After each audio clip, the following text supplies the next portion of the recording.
Welcome. I'm Lindsey Drath. I'm the CEO of the Forward Party. And this is It's Up to Us. I'm joined today by former Massachusetts Lieutenant Governor Kerry Healey and former New Jersey Governor Christine Todd Whitman, who also happen to be co-chairs of the Forward Party. This is a space every 2 weeks where we're going to talk to Americans about how you can get involved in politics outside of the two-party system.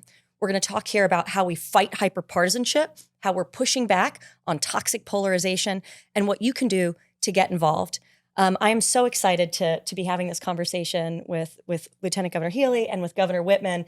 And I think it's only fair to all of our listeners and viewers out there that we let them know we spend a lot of time, the three of us, together. We do. So this isn't like a one-off conversation. No.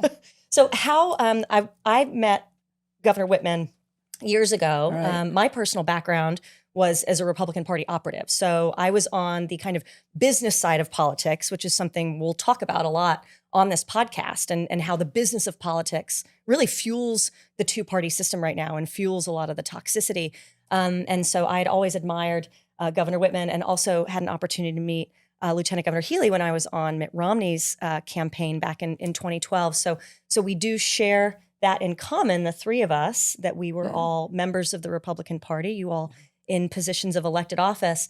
But we're having a different conversation today than one we probably would have had, 20 years ago. But you saw the writing on the wall, Governor Whitman. And I remember I was at the Republican National Committee when Michael Steele was chairman, and I was sitting in his office, and you two were on the phone, and you were talking about a book that you had just released. Right. And so tell everybody about that book, because I think it takes us kind of on this arc and this journey of how we've ended up here today.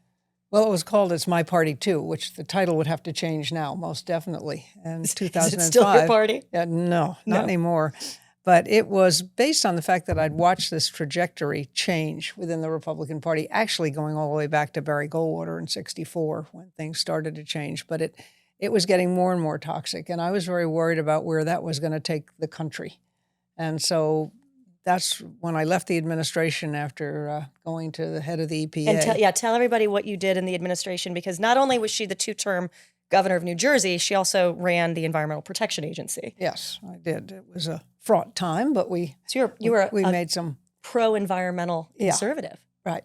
I was most definitely, and is there room for that? So was the president when he started. That political nuance anymore? That's part of it, right? There's not. Well, I mean, Richard Nixon established the Environmental Protection Agency and signed the Clean Air Act and the Safe Drinking Water Act and the Clean Water Act. I mean, this is a Republican thing. Teddy Roosevelt was an conservationist. Well, exactly. Abraham Lincoln set aside the first national land, and we're watching that be trashed right now. But that was our heritage. That was the Republican Party, and that's what I saw happening. And I was very worried about what it was going to do to the country in solving problems and moving our country forward.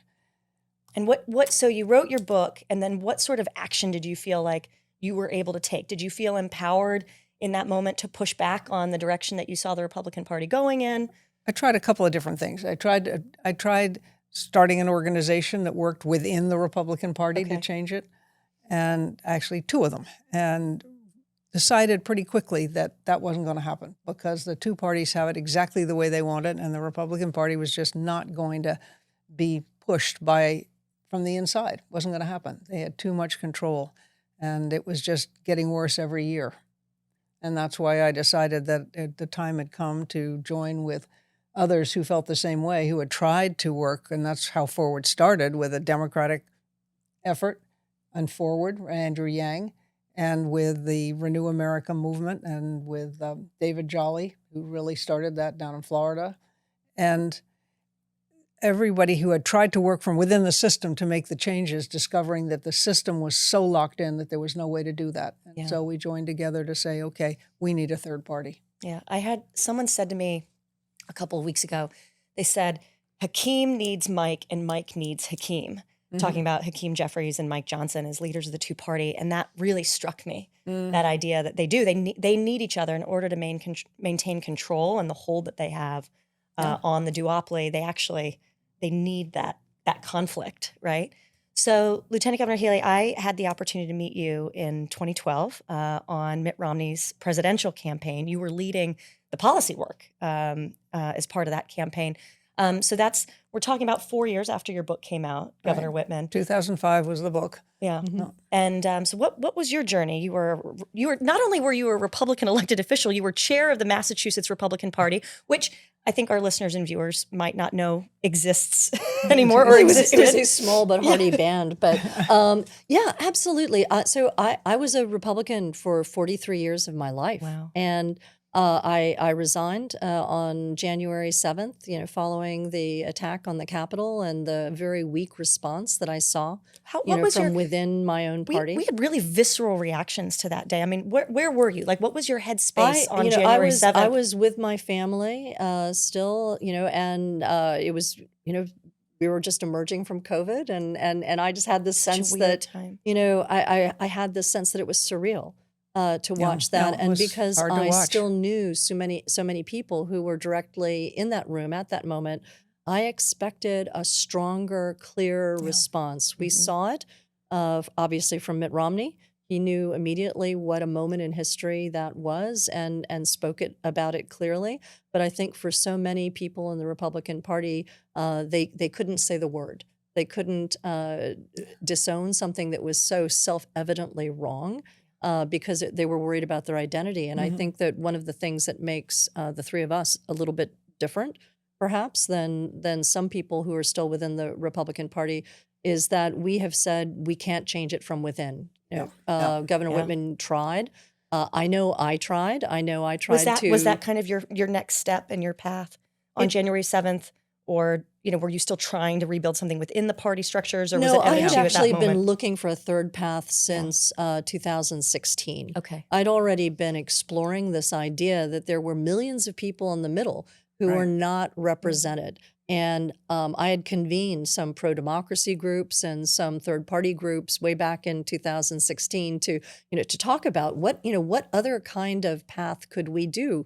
Who is there? I was looking at, for example, Governor Hickenlooper and his leadership. I was looking at Mitt Romney at that time. I was looking at any number of people who actually were in that middle space, Joe Manchin, and thinking. So Joe Manchin at the time being a Democrat still. Right. Yes. So you were pulling from both sides I of the was aisle thinking, when you were how looking. do we actually create a you have to. space where people who seem to naturally gravitate to one another, but they can't, because they're in these separate orbits that are determined to tear us apart. So I am probably someone who has always been on the periphery of the Republican Party. I was pro-choice. I was very early to the marriage equality movement, and so for me, those social issues seemed like something that should be out of bounds for politics. That those things are generally rooted in someone's most deep personal beliefs, often religious beliefs. And so I always wanted a party that would say, I'm all about business. I'm all about making sure that we get the business of government done, taking care of people's needs, taking care of the economy, making sure that people are cared for in old age and in childhood and educated. Those are the things that seem to matter to me. And the way that the Republican Party and also the Democratic Party to some degree had used social issues to drive the discussion away from some of the really critical kitchen table type issues that we need to address, and to distract us with these social policy issues struck me as wrong. And I had hope for the Problem Solvers Caucus. I thought that the Problem Solvers Caucus that brought together Republicans and Democrats within the House and the Senate, equal number, to work together to solve problems. And I thought, okay, that's where we need to be. Yeah, and that's we a group. need to solve. That's a group called No Labels, and so No Right. Labels it grew was out launched. of the No Labels It movement. grew out of No Labels. They launched the Problem Solvers But Caucus. when push came to shove on the serious issues, it broke apart. Yeah. Because the party influences are so strong. I mean, I've said it 1,000 times. A lot of people don't know how strong the party leadership control is. But when I was asked to run for the Senate after my reelect in 97, and I went down to Washington to talk to the Republican Senatorial Campaign Committee, I was told then. Wait, can we just brag for a second? What was your approval rating at this point? You're finishing out your second know. term of governor. You don't. I don't know. No, I don't know. maybe It was hold on. okay. It was. I mean, It was the pretty Democrats, fantastic. they weren't going to run anybody against me if I said I would run. I didn't want to go to Washington particularly, but I said, okay, I'll go look at it. But I was told then, if I said one word about campaign finance reform, I wouldn't get a penny, not a penny. So the parties control what issues you're allowed to talk about and how you have to talk about them. And if you don't do that, they'll run somebody against you in a primary. Yep. They will raise money against you. I mean, it's to the point where nobody wants to, has time, or dares to actually address the issues because the parties want to keep the most controversial issues out there as controversial issues because that excites their base. Well, and that's what we hear about wedge issues. Like, so, when people think about wedge issues, they think about these controversial issues. They get people all spun up. We've been fully wedged. At We've this been point. totally wedged. We've been totally entirely wedged. And what we see now with social media is that it amplifies those wedge issues. So Andrew always says it pours lighter fluid on it, right? yes, Right. exactly. Exactly. And it's become all the more dangerous because now we have also foreign intervention going into our social media, trying to amplify those voices of division within America.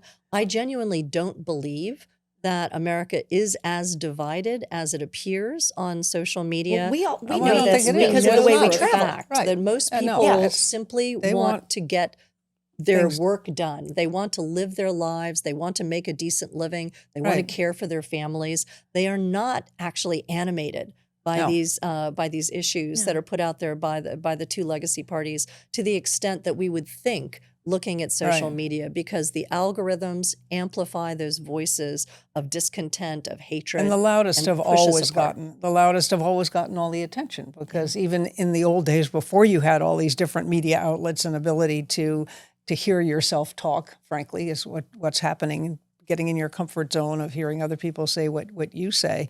For a reporter or in any media, they had to convince their boss that they could get stories. And the stories that drove people to whether it was a real newspaper, we don't have many of those anymore, or to the television stations, was the controversial ones. They were the controversial ones, and you wanted to make them more controversial because that got people to read your paper or got people to listen to your broadcast. But I that's- believe that everything swings. I believe there's a pendulum that swings, and people at some point are going to say enough. They're going to say they actually want to know the truth. They're not looking for spin. They actually just want facts. At some point, they're going to actually want government to be effective, not simply loud or somehow gratifying in their shared hatred of an other. Yeah. Well, this So- last election showed that. I mean, to me, the turnout in this most recent election showed me that people have said, okay, I understand now. I get it. I have to show up. I wanted change, but the way I have to do it is at the ballot box. I have to show up because we weren't doing that. That has been the big problem. When voter turnout in primaries is 10% average, 10, maybe 15 now in some, that's only the most extremes who are choosing the candidates for the fall. And then people say, well, I don't like those. They're too extreme for me. And they don't vote in elections where Congress is the top of the ticket. It's about 35%. And even the presidential, we get 55. And that's a really, really important point.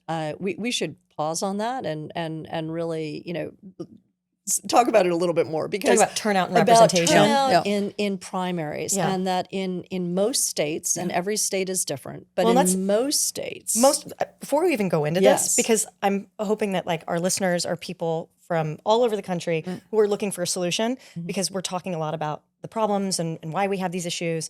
But this should be a space where people can come and learn how they can get, re-enfranchised, right? And get involved.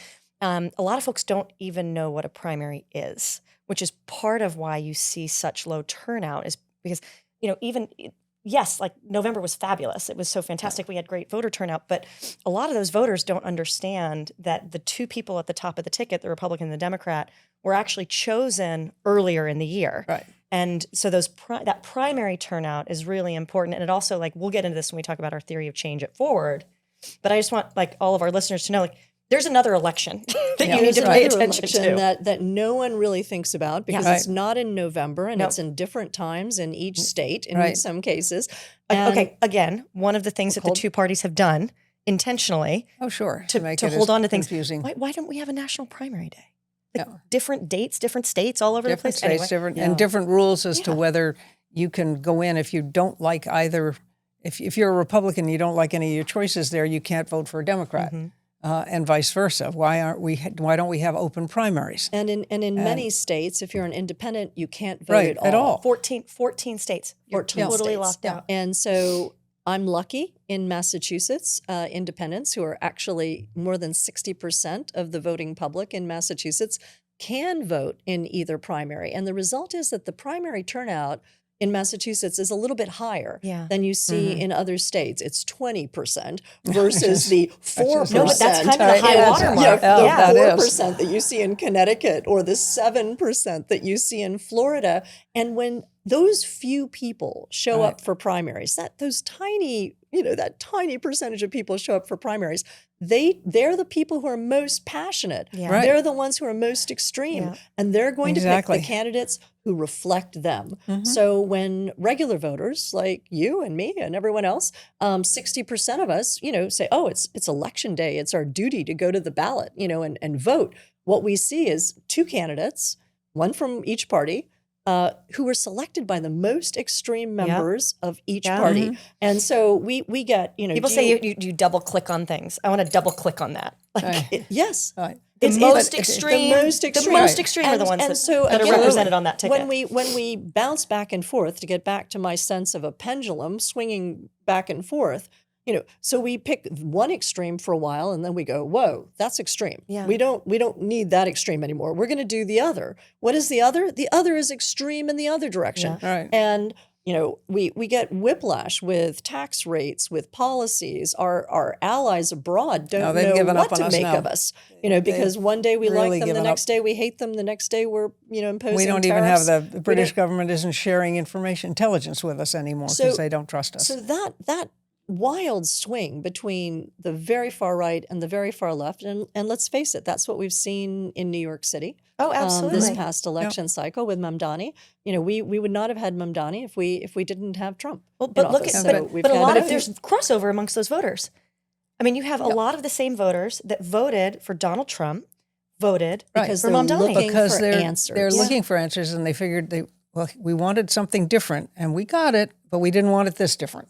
And therefore, but to your point of trying to tell people, educate people as well, a lot of people don't realize that the decisions on primaries, or whether you have an open primary or not, is made at the state level. None of this stuff's baked in the Constitution. It's not something at the federal level. So the important thing is to start looking for candidates who understand those things and are willing to make the kinds of changes you want and vote for them. I mean, that's why Forward is what it is, which is, while we certainly play at the national level, our focus is on state and local, because those are the offices that make the decisions that most immediately impact your daily life, whether it's a school board or the mayor or your state legislature or your governor. Those are the people that can make a lot of these decisions. Redistricting, all these problems, there are solutions to them. Most of those solutions happen at the state and local level. And I think most people feel pretty disempowered right now. Absolutely. They feel like there's nothing they can do. All the polling supports that too. I mean, you feel it. I mean, the sense is palpable, but the numbers back it up. And even sometimes when people speak to me and I'm optimistic, they push back on that and say, how they don't want to even hear optimism because they feel genuinely so just desperate or so powerless that they don't know what they can do. I can tell you what you can do, and you can engage in a grassroots movement at your community level. Those offices that people don't think very much about, the city council offices, the mayor's races, all of the different committees that are elected, or school boards, they're critically important to people's lives. They really matter, and everyone can get involved with those. And 70% of them are elected without opposition. So literally one person stood up and said, okay, I'll do it. And everyone else said, okay, fine. And no one ran against them. And no one ran against them. And because of the collapse of local newspapers, it's very hard to even get information about these races now. So that's what we're trying to do at Forward. We're trying to start at the grassroots level and build up. And we value people who want to serve their communities. We celebrate them. I want to go back to kind of your story, Lieutenant Governor, and so it's January 7th. You had been kind of pulling together fellow travelers. That's something we always talk about. Is like, how are we finding fellow travelers in this movement? Republicans, Democrats, independents, people who share our vision for this country, and so we're talking again a lot about problems here. But in terms of solutions, how did you see forward? How did you kind of find this to be something that resonated with you in all of your experience? Because I think it's important that we really underscore the kind of tenure that you all both had within a party infrastructure. So you all understand politics deeply. You understand local politics. You understand federal politics. Why did you think that this would be the solution that made sense? This would be different. Yeah. Why did you think this would be different? One of the things that I really think is important about what Forward does, which is different, which is that it brings different groups together. Its very founding was the combination of That's what three Governor groups, Whitman was saying. right? Yeah. You know, so we had Andrew Yang and his Forward Party, Governor Whitman. You had Renew America. We had the Serve America Party all come together. And since then, Lindsey, how many other groups have joined with us? This has been so fantastic, and I want to talk about when we talk about Election Day in 2025 and some of the wins that Forward experienced and what that arc looked like. So we merged with a political party in South Carolina. So it was the South Carolina Independence Party that had been a long time ballot line actually for Black voters in South Carolina that didn't feel that they had a home in either party. And they had that ballot line for a couple of decades. And so the idea that they were willing to merge with us and they trusted us enough to then change the name to the Forward Party in South Carolina was a really big deal. And to your point about bringing different people together, that's evidence of that. We did that in Utah. We merged with the United Utah Party. We just merged with the Independence Alliance Party in Minnesota. So we've actually changed the name there, which is really exciting. And we are Arizona. I was in Phoenix 2 weeks ago announcing the fact that, and this is a three-way merger. So No Labels achieved ballot access in Arizona. They handed that ballot access over to a group that led on, we were talking about primaries. So there was a group that led on an open primaries initiative in Arizona last year. And then they went, it's the former mayor of Phoenix, Paul Johnson, that was the leader there. And Paul said, I'll take this ballot line for you. I'll take care of it. And then he went, now we have to run candidates. How do we do that? I'll call the Forward Party. They know how to do that. Yeah. So we just announced, a strategic alignment with them too. And that's how we'll grow. Yeah. Right. Yep. That's how we'll grow, because there are endless numbers of individuals out there, groups out there who know that something's wrong. There's been a pro-democracy, a structural democracy reform movement that's been out there for a long time. And that's a mouthful. But basically, there have been people who've been working for ranked choice voting or open primaries or anti-gerrymandering, which we need so Everybody's badly now. Everyone's talking about gerrymandering now. But again, but for the longest time, everyone was which like, happens at the state level. What's gerrymandering? You know, so all of those groups contribute to what we're trying to accomplish at Forward. And so we are finding those fellow travelers, we're merging with them. And I think that's different. Most groups have more ego and genuinely want to say, here's our set of here's our agenda, our way or the highway. We're still actually finding out what our grassroots want. We want to get to know independent voters more. We value their independence. We honor that.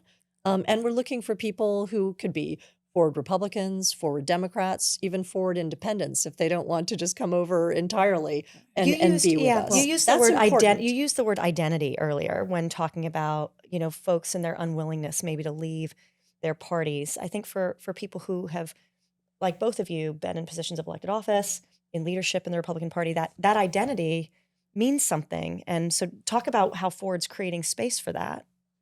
Well, the real beauty of Forward to me, besides the fact that it is bringing disparate groups together, it's bringing disparate groups together because it doesn't have a set of policies in the same way people expect a party to have. Yeah. They expect a platform that says, this group is pro-choice or this group is anti-gun. And that's what that's where you are, then that's where you go. If you believe this, you can be a member. And if you don't believe it, you can't be a member. But that's if you want to stop, It's a if you want to litmus stop, that test. was my phone, but that I cannot stop. That was my daughter texting me. No, Governor Whitman's phone just went off because in addition to leading the great state of New Jersey and being a national climate advocate, and she's also a grandmother and probably trying to coordinate hockey carpool. Yeah, I am the go-to Uber in the family. But that's a blessing because it means the kids and the grandchildren are near me, which is terrific. But what I started to say was that we don't have that. What Forward recognizes is that every party, every state is different. Every municipality is different. What their wants and needs are different. And candidates should be free, office holders should be free to respond to what their constituents want, what they think is important. And so we are a party that operates on principles, unlike the other parties, decency, democracy, diversity, all good things. Yeah. But we don't say that means you have to be X in this camp or that camp. It means you can respond to what's important in Arizona is not what's important in New York City. I mean, it's just not going to be. The issues are going to be different, and the candidates have to be free to be able to do that. We have, our wonderful state senator in Pennsylvania who represents Tony Williams. Yeah, who represents Philadelphia, a Democrat whose constituents, because the school system was failing them there, wanted to have choice. The Democratic Party told him, if you do anything about choice, forget it. We'll run against you. We will pull any money we've given you. And so he said, I'm sorry, I'm going to become a forwardist. I will probably caucus with you all the time. I will vote with you most of the time. But when there's something that's important to my constituents, I'm going to vote with them because now I have the Forward Party that has my back. Mm-hmm. There's a party there that can give me people who will help work, volunteers, it'll help raise money. It has my back. And that's what we're doing, providing support for those who, Kerry, you were talking about after January 6th, they didn't say anything. They said something right away, and then all of a sudden they backed away from it because they were scared of what the retribution was going to be from the party. That's just wrong. That's just so wrong. And that's why Forward is so important because we'll say to them, go ahead, do what you think is right. We've got your back. And we've got your back. And the principles that we espouse, and they're on our website, so you can go to forwardparty.com and look at the principles. They're well explained, but they're so basic. I know. It's almost embarrassing yes. that we have to say it out loud. Yeah. But after January 6th, after everything the country's been through, we have to say things like, if you want to be a member of the Forward Party, we'd like you to support the U.S. Constitution. Yeah. We'd like you to honor it and support it. How about uphold the rule of law? Uphold the What rule a of law. strange thing. Yes, and things that we had taken for granted throughout our lifetimes in this country, and yet things that people fought and died for throughout the history of our country. And so we are in a moment when it's time to go back and look at those basic beliefs and be willing to fight for them, and to be willing to support them and to say them out loud, and to also say at the same time, we value collaboration. We value putting the voter and their interest above your party. So we're a party that says we're willing to be subordinate to the interest of the voters. We want you. I love that. As I love as that. a representative to literally We're here to work for put you. The people first. We're here to work for you. We have a partner organization called Unite America that is involved in a lot of the structural democracy reforms you talked about, opening our primaries and introducing different voting innovations. And they did a poll a few years ago, and they polled high propensity primary voters. So primary voters that turn out, year after year. And we were talking about how they're the more extreme voters. And the word cooperate, the word compromise actually had like a massive negative connotation. Very bad word. It's a dirty word. I mean, so, the idea of trying to build consensus around things and achieve That's compromise. the word I use, is consensus. Consensus building, yeah. Yeah, not compromise, but consensus. Because I was told when I was doing my when I went through my Senate pre-hearing things before EPA be appointed EPA, I was told by one senator, don't ever use the word compromise, because he said whoever hears it thinks that they've lost something. Yeah. No matter what it is. And words matter. Words matter. And this is something that behavior. I am so excited for us to continue to grow and evolve and bring new people to the table, because we need a better glossary of terms. like you all talk about, wanting to build a new faction within the Republican Party. You were collecting friends and travelers after January 7th, after January 6th, trying to understand where you could land. And people use the word moderate. People use the word centrist. And which sounds so bland. It Yeah. sounds like everyone has lost anything of meaning. But that's like compromise, moderate, like meh. Meh. But we're not, and we're not. We're highly convicted. But also, we believe in the independents rule of are law. not. Independents are not moderates. No, they not have necessarily. views, and they Strong want views. progress. And one of the things that brought people to the forward movement early on was Andrew's interest in this idea of how is technology going to change society that's going to impact your job, your livelihood, the way you live, your children. And he wanted people to pay attention to this. Now, that's actually an issue that both parties, all parties, should be engaged with. All That we talk should about be all day long is the AI. top. All we do is talk about AI. Everybody talks about AI. Yeah, they talk about it. Yeah, but we have have they? to- how are we addressing Have they something actually about addressed it? How are we anything? Have they addressing actually what are thought the about guardrails? the job shifts are underway. Yeah. It's They're happening. It's happening. Andrew talked about this way back in 2019 and earlier. And that's why he got involved in politics, was to say, hey, wake up, everyone. Right. This Yeah, this is technology is serious. coming. This is serious. Serious politicians should be talking about this. And if no one is willing to do this, I'm going to do it. And let's go. And that's the kind of conversation that we want to have with our forward candidates. We want to open the door to genuine discussion of real issues that are impacting people's lives and things that people may not see coming, but that we're fortunate enough to be able to say, we see this technology coming and this is going to change us in this way. Or we see this global trend coming and it's going to happen here too. Cultural shifts. Shifts. We need to be able to talk about those big movements and help people make sense of their lives. Right now, people are just being whipsawed back and forth, right. and they can't make They sense do of feel their powerless. When you Totally said, powerless. you used, Lieutenant Governor, you used the term the business of government earlier when we were talking. And, we talk about Government should be boring.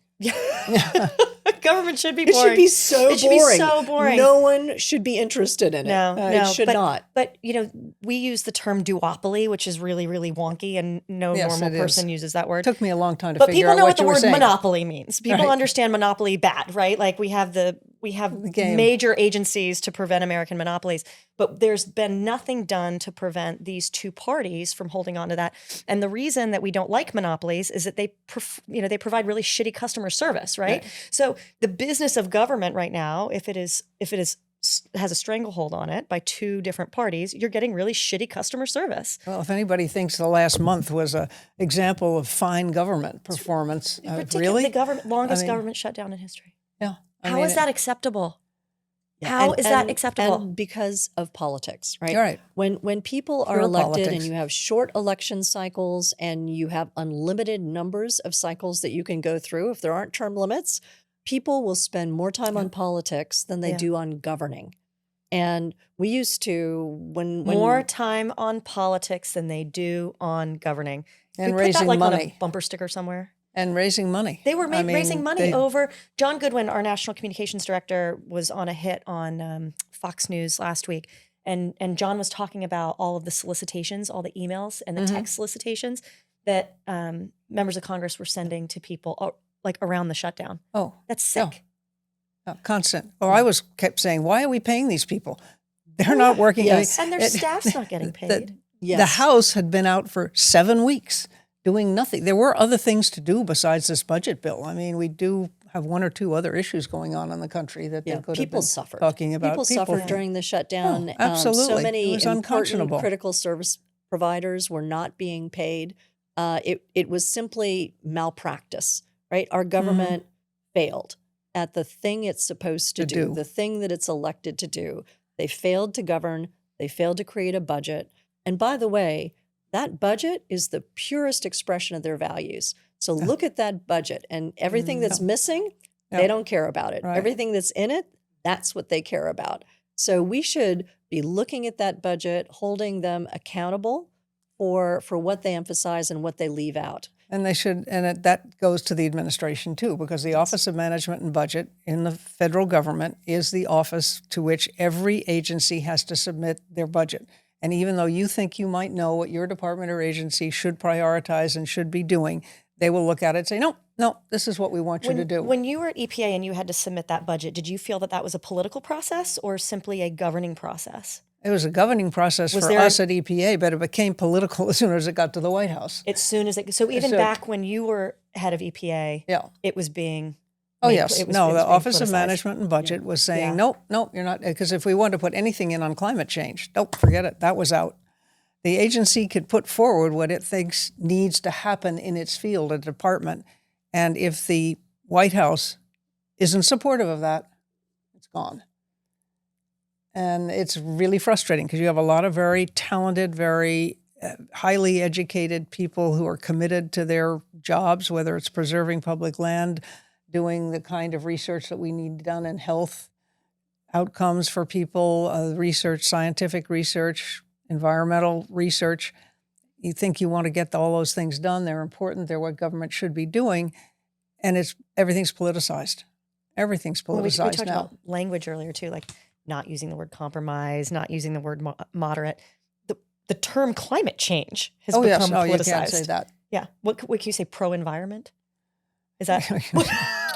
Even that is not within the Republican Party. Oh, my God. But, I mean, the thing that's so sad about this, let's take another issue that's a huge issue with real consequences, particularly now, which is immigration.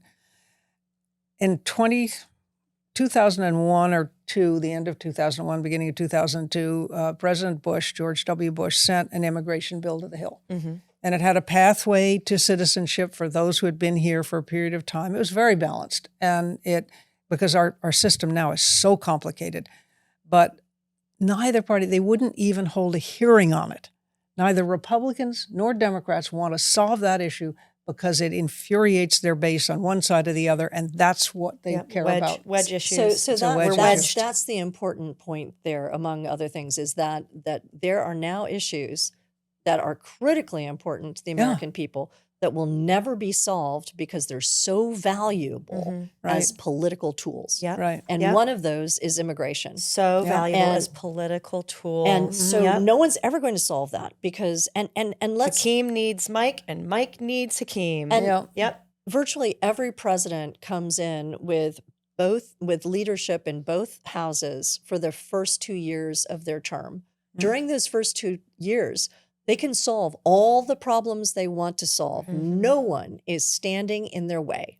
And yet, why is it? Do we still have, dreamers who have their status, up in the air? Why haven't we, gotten sensible immigration reform?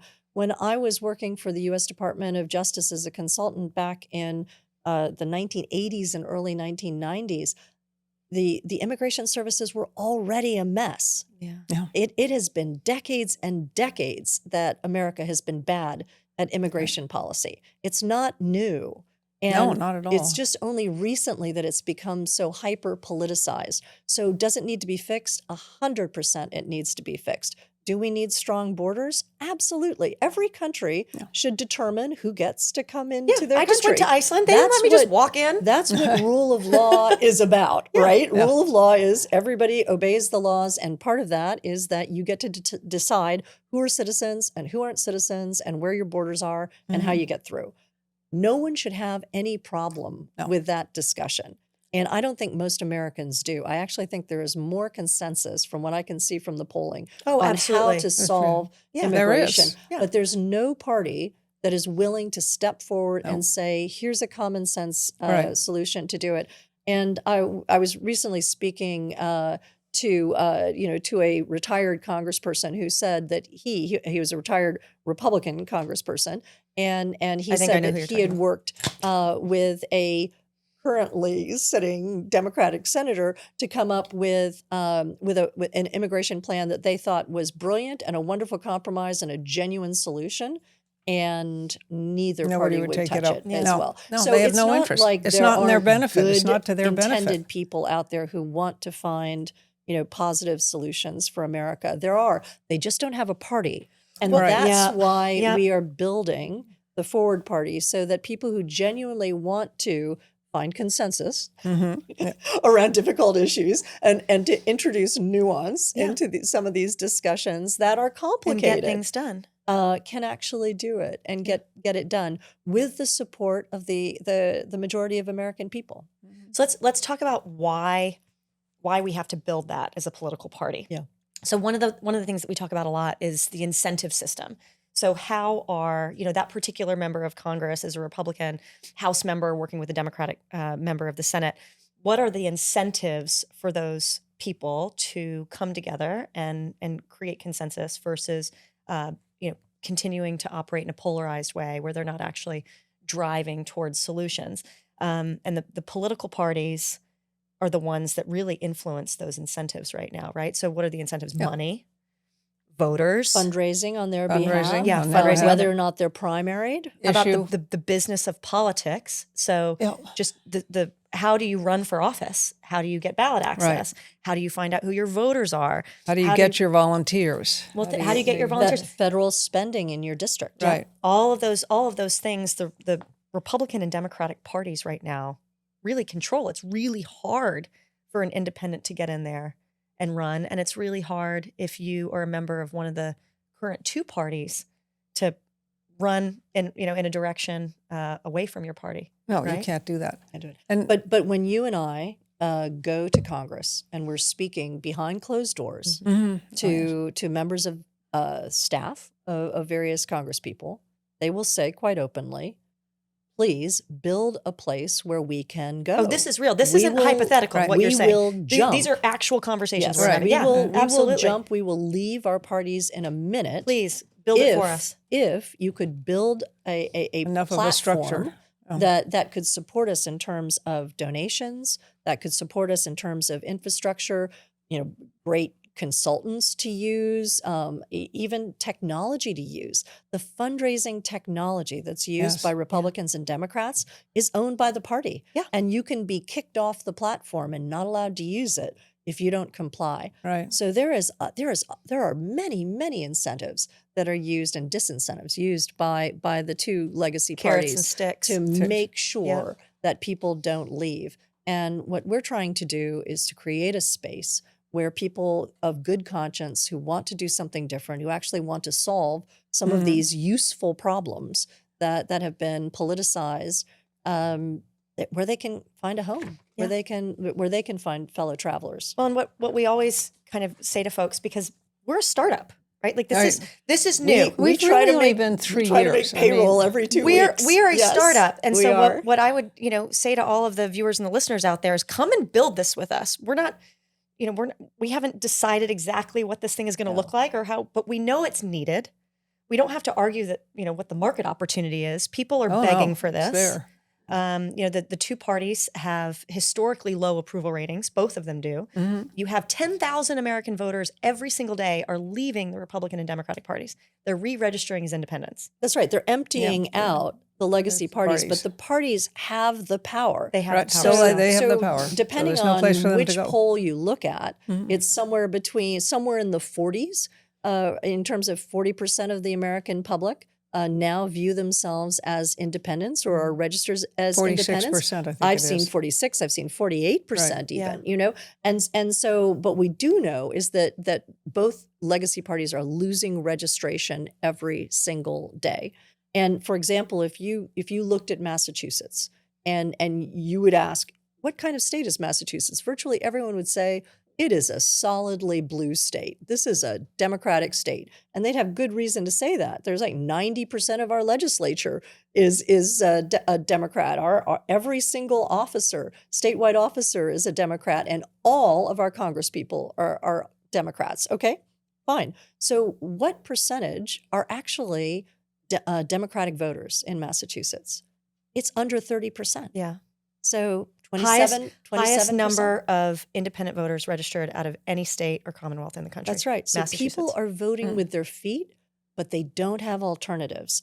And it's that way for 80% of the states across the country. 39 states have one party that completely dominates every single election in their state and pushes the other party to the side. we only ever look at the states that aren't like that because they're exciting when we have presidential politics. They're the swing states. But think about all the states that aren't swing states. Every time someone goes to the ballot in those states, they know that their vote is not going to count. Everything is preordained. There's one primary, again, probably chosen by fewer than 15% of the voters, that decides who's going to be on that ballot. No one running against them in 70% of the cases. And so it's all preordained. That's not democracy. No, it's not. not. That is not a healthy democracy. And this is, I want to end on this note, and then we're going to come back in 2 weeks, and we're going to talk to all of our listeners and our viewers about why we think this is going to work, right? Again, like, we don't have to convince people of the market opportunity. We don't have to convince Americans that something different needs to be built. What we do need to talk about is why we think our theory of change is the one that can really move the needle and meet the moment. And so I'm going to end on this note, and that's what you were just saying, Lieutenant Governor Healey, which is, in most parts of this country, we're actually not building a third party. We're building the second party. Right. So thank you both so much, and I will see you in 2 weeks. Good. Looking forward to it.